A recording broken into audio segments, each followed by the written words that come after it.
Lala Ford from Tacloban.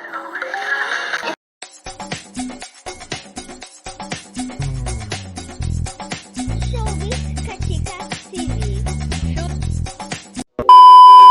Hello mga kachika! Last weekend nga, October 25, 2025 ay nagbukas na ngang muli ang Pinoy Big Brother Celebrity Collab Edition 2.0 kung saan meron na naman ngang mga housemates na bagong pumasok sa bahay ni Kuya. At ito nga muli ay Celebrity 2.0 Edition kaya naman alam na nga ng lahat na ito nga ay magiging usap-usapan sa social media.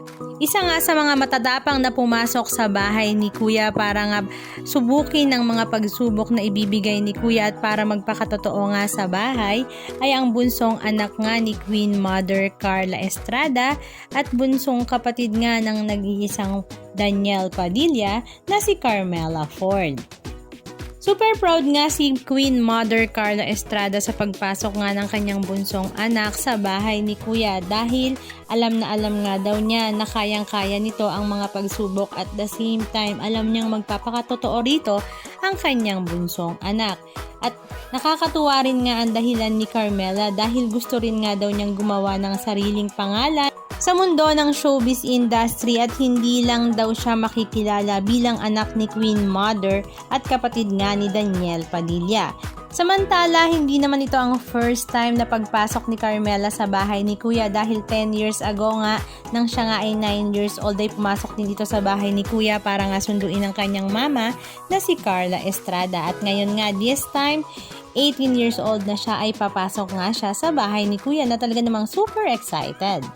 At sa pagbubukas nga ng bahay ni Kuya, ang naroon ngang mga host ay ang mga Morena Beauties na sila Gabby Garcia, Bianca Gonzalez, Melay Cantiveros, Alexa Ilacad, Mabi Ligaspi at introducing nga si Kuis Luis Manzano.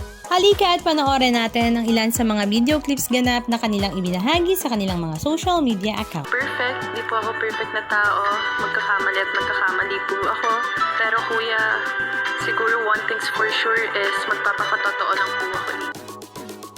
Anong masasabi nyo mga kachika? Just comment down below. And please don't forget to subscribe.